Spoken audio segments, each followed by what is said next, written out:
कहानी शुरू होती है 1995 में। हमारा हीरो है चक।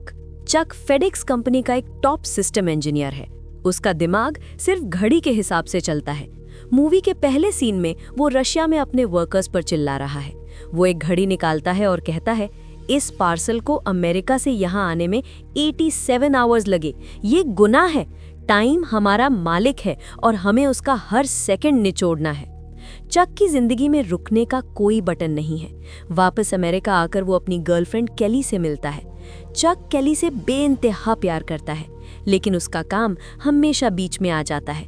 क्रिसमस की रात है, सब लोग एक साथ डिनर कर रहे हैं, लेकिन चक को एक अर्जेंट काम के लिए मलेशिया जाना पड़ता है। केली की आंखों में उदासी है, पर वो कुछ नहीं कहती।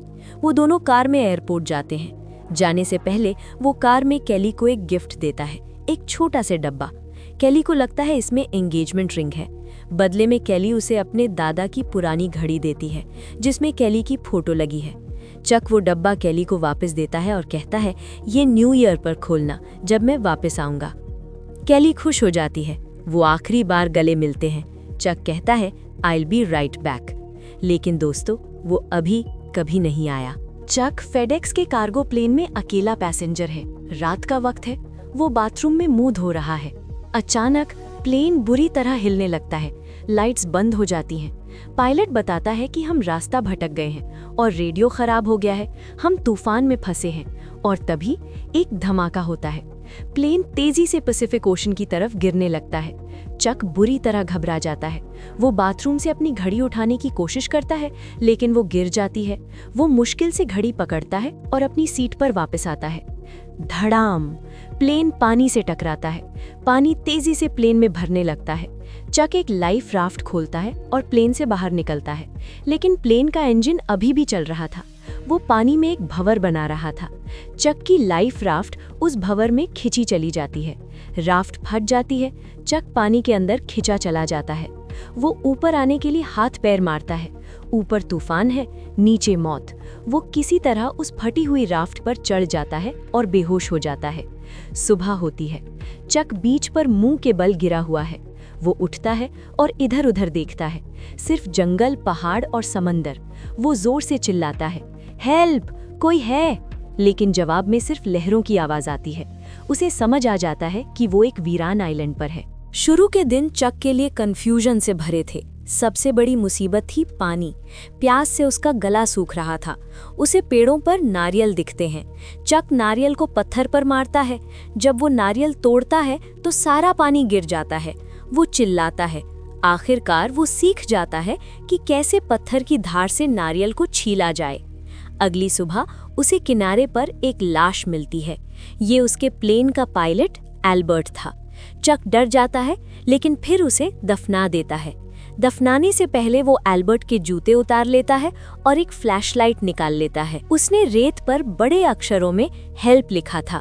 समंदर की लहरें किनारे पर फेडेक्स के पार्सल्स लाती हैं। चक उन्हें इकट्ठा करता है। वो उन पार्सल्स को खोलता है, ये सोचकर कि शायद कोई सैटेलाइट फोन या रेडियो मिल जाए। लेकिन देखिए उसे क्या मिलता है। एक डब्बे में आइस स्केट्स, दूसरे में एक फैंसी ड्रेस, तीसरे में कुछ वीडियो टेप्स, चौथे में एक वॉलीबॉल। ये सब चीजें बेकार लग रही थीं, लेकिन चक का इंजीनियर दिमाग चलता है। वो ड्रेस को मछली पकड़ने के लिए नेट बनाता है। वो आइस स्केट के ब्लेड को चाकू और कुल्हाड़ी की तरह यूज करता है नारियल काटने के लिए। वो वीडियो टेप्स की रील को रस्सी की तरह यूज करता है। लेकिन एक पार्सल ऐसा था जिस पर एंजल विंग्स बने हुए थे। चक उस पार्सल को नहीं खोलता। वो उसे अलग रख देता है। शायद ये पार्सल उसके लिए एक उम्मीद थी, एक प्रॉमिस था कि अगर मैं यहाँ से जिंदा निकला तो इसे डिलीवर करूँगा। ये पार्सल उसका मकसद बन गया था। अब चक को आग चाहिए थी। रात का अंधेरा और ठंड उसे तोड़ रही थी। वो लकड़ियों को रगड़कर आग जलाने की कोशिश करता है। घंटों तक रगड़ता रहता है। हाथों में झाले पड़ जाते हैं और गलती से लकड़ी फिसलकर उसके हाथ में घुस जाती है। खून निकलने लगता है। दर्द और गुस्से में चक पागल हो जाता है। वो पास पड़ी वॉलीबॉल को अपने खून से सने हाथ से उठाता है और जोर से फेंक देता है। थोड़ी देर बाद जब गुस्सा शांत होता है, वो बॉल उठाता है। उस बॉल पर उसके खून से सने हाथ का निशान बन गया था, जो एक चेहरे जैसा लग रहा था। चक अपनी उंगली से उस पर आंखें, नाक और मुंह बना देता है और उसका नाम रखता है विल्सन। अब वो अकेला नहीं था, वो विल्सन से बात करता, उससे लड़ता। विल्सन उसका दोस्त बन गया था जो उसे पागल होने से बचा रहा था। आखिरकार 1000 कोशिशों के बाद चक आग जलाने में कामयाब हो जाता है। वो आग के चारों तरफ नाचता है और चिल्लाता है, look what I have created, मैंने आग बनाई है। ये उसकी पहली जीत थी। लेकिन अब एक और मुसीबत आई, दांत का दर्द। चक के एक दांत में इन्फेक्शन हो गया था। दर्द इतना बढ़ गया था कि वो बेहोश होने लगा। कोई डॉक्टर नहीं, कोई दवाई नहीं। चक फैसला करता है कि वो खुद अपना दांत निकालेगा। वो आइस स्केट का ब्लेड लेता है, पत्थर लेता है। वो पत्थर से ब्लेड पर मारता है और अपना दांत तोड़ देता है। वो दर्द से बेहोश हो जाता है। ये सीन हमें दिखाता है कि जिंदा रहने की कीमत कितनी भारी होती है। दोस्तों, सोचिए उस दर्द को, खुद अपना दांत पत्थर से तोड़ना। चक की हिम्मत टूटने ही वाली थी, लेकिन कहानी में अब एक बड़ा ट्विस्ट आने वाला है। क्या चक कभी वापस जा पाएगा या ये आइलैंड ही उसकी कब्र बनेगा? अगर आपको ये डिटेल्ड एक्सप्लेनेशन पसंद आ रही है तो प्लीज़ चैनल को सब्सक्राइब करें और वीडियो को लाइक ज़रूर करें। आपका सपोर्ट हमें ऐसी और वीडियोस बनाने में मदद करता है। चलिए देखते हैं 4 साल बाद क्या हुआ। 4 साल बाद नज़ारा बदल चुका है। चक अब वो मोटा कॉर्पोरेट बंदा नहीं रहा, वो बिल्कुल सूख चुका है। हड्डियां दिख रही हैं, उसके बाल लंबे हैं, दाढ़ी जंगलियों जैसी है। वो अब डरता नहीं है। वो एक भाले से मछली का शिकार करता है और कच्चा खा जाता है। वो अब फेडेक्स का एम्प्लॉय नहीं, वो इस आइलैंड का राजा है। लेकिन उसकी आंखों में अभी भी एक ही सपना है, केली। उसने एक गुफा में केली की तस्वीर बनाई है। उसने दीवार पर दिन गिनने के लिए निशान बनाए हैं। हमें पता चलता है कि उसने एक बार खुदकुशी करने की कोशिश भी की थी। उसने रस्सी का फंदा बनाया था और टेस्ट करने के लिए उस पर एक भारी लकड़ी लटकाई थी, लेकिन वो रस्सी टूट गई। तब चक को एहसास हुआ कि वो मर भी नहीं सकता। उसके पास जिंदा रहने के अलावा कोई रास्ता नहीं था। उसने डिसाइड किया, मैं सांस लेता रहूंगा। एक दिन तूफान के बाद समंदर किनारे एक बड़ा प्लास्टिक का टुकड़ा बहकर आता है। चक उसे देखता है और उसके दिमाग में एक आइडिया आता है। वो इस प्लास्टिक को सेल की तरह यूज कर सकता है ताकि हवा के जरिए वो समंदर की ऊंची लहरों को पार कर सके। आइलैंड से निकलने के लिए सबसे बड़ी रुकावट वो बड़ी लहर थी जो किसी भी नाव को वापस फेंक देती थी, लेकिन हवा की मदद से वो उसे पार कर सकता था। वो महीनों मेहनत करता है, वीडियो टेप्स की रस्सी बनाता है, पेड़ काटकर नाव बनाता है। वो उस एंजल विंग्स वाले पार्सल को प्लास्टिक में लपेटकर नाव पर रखता है और अपने दोस्त विल्सन को एक लकड़ी पर सेट करता है। अब या तो आज़ादी मिलेगी या मौत। वो दिन आ गया। चक अपनी नाव पानी में उतारता है। लहरें उसे रोकने की कोशिश करती हैं। चक टाइमिंग का हिसाब लगाता है और सही वक्त पर वो प्लास्टिक सेल खोल देता है। हवा उसे धक्का देती है और वो उस बड़ी लहर को पार करके ओपन ओशन में पहुंच जाता है। वो पीछे मुड़कर उस आइलैंड को देखता है जो 4 साल तक उसका घर और कैद खाना था। लेकिन समंदर रहम नहीं करता। धूप, प्यास और तूफान। एक रात भयानक तूफान आता है। उसकी नाव टूटने लगती है, प्लास्टिक सेल उड़ जाता है। चक बेहोश हो जाता है। जब सुबह होती है तो वो देखता है कि विल्सन, उसका वॉलीबॉल दोस्त, नाव से गिर गया है और पानी में दूर बह रहा है। चक चीखता है, विल्सन! वो पानी में कूद जाता है। वो तैरता है विल्सन की तरफ। विल्सन दूर जा रहा है। चक को एहसास होता है कि अगर वो विल्सन के पीछे और गया तो वो नाव तक वापस नहीं आ पाएगा और डूब जाएगा। उसे एक फैसला लेना पड़ता है, विल्सन या जिंदगी। वो रोता है, हाथ बढ़ाता है, लेकिन विल्सन दूर चला जाता है। चक रोता है, I am sorry Wilson, I am sorry. 4 साल तक जिसने उसे जिंदा रखा वो चला गया। चक वापस नाव पर आता है और बच्चों की तरह रोता है। अब वो सच में अकेला था। चक अब मरने की हालत में था। वो बेहोश पड़ा था।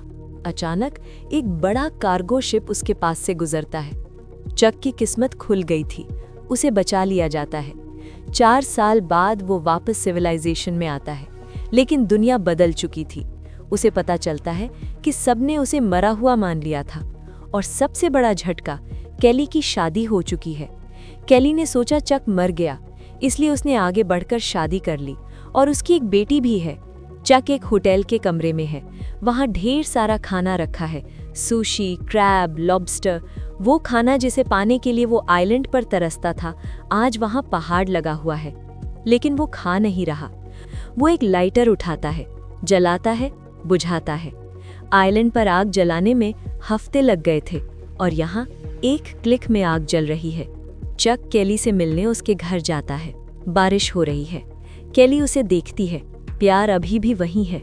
केली ने वो पुरानी गाड़ी अभी भी संभाल कर रखी थी। दोनों गले मिलते हैं, रोते हैं। केली कहती है, मैंने तुम्हें हमेशा जिंदा रखा अपने दिल में। वो कार में बैठते हैं। चक उसे ले जाना चाहता है। केली भी जाना चाहती है, लेकिन चक जानता है कि ये गलत होगा। केली का अब एक परिवार है, एक बच्ची है। वो उसे उसके घर छोड़ देता है। बाद में चक अपने दोस्त को बताता है, मैंने उसे खो दिया। मैंने उसे तब खोया जब प्लेन क्रैश हुआ और मैंने उसे आज फिर खो दिया। लेकिन फिर वो एक बहुत गहरी बात कहता है, मुझे पता है मुझे अब क्या करना है। मुझे बस सांस लेते रहना है, क्योंकि कल सूरज फिर निकलेगा और कौन जाने लहर अपने साथ क्या ले आए। आइलैंड पर उसने यही सीखा था कि हालात चाहे कितने भी बुरे हों, बस सांस लेते रहो, वक्त बदल जाता है। मूवी के आखिर में चक उस एंजल विंग्स वाले पार्सल को डिलीवर करने जाता है। वो पार्सल जो 4 साल तक आइलैंड पर उसके साथ था। जब वो पार्सल पर लिखे एड्रेस पर जाता है तो घर पर कोई नहीं मिलता, तो वो पार्सल वहां रखकर एक नोट छोड़ देता है, इस पार्सल ने मेरी जान बचाई, थैंक यू। जब वो वापस आ रहा होता है तो वो एक चौराहे पर खड़ा होता है। चारों तरफ रास्ते हैं। तभी एक लड़की अपने ट्रक में आती है और उसे रास्ता बताती है। जब वो लड़की जाती है तो चक देखता है कि उसके ट्रक के पीछे वही एंजल विंग्स बने हुए हैं। चक को समझ आ जाता है कि ये वही लड़की है जिसका वो पार्सल था। चक उस रास्ते की तरफ देखता है जहां वो लड़की गई। उसके चेहरे पर एक मुस्कान आती है। पहले वो वक्त का गुलाम था, घड़ी के हिसाब से चलता था। आज वो आज़ाद है, वो कोई भी रास्ता चुन सकता है। तो दोस्तों, ये थी कास्ट अवे। इस मूवी ने हमें सिखाया कि चाहे हम सब कुछ खो दें, पैसा, प्यार, उम्मीद, लेकिन अगर हम सांस लेना नहीं छोड़ते तो जिंदगी हमें एक नया मौका ज़रूर देती है। आपको ये कहानी कैसी लगी, और अगर आप चक की जगह होते तो क्या आप वो पार्सल खोलते? कमेंट करके ज़रूर बताएं। अगर आपने इस वीडियो से कुछ सीखा तो प्लीज़ लाइक करें, शेयर करें और हमारे चैनल को सब्सक्राइब करना ना भूलें। मिलते हैं अगली वीडियो में, तब तक के लिए गुड बाय।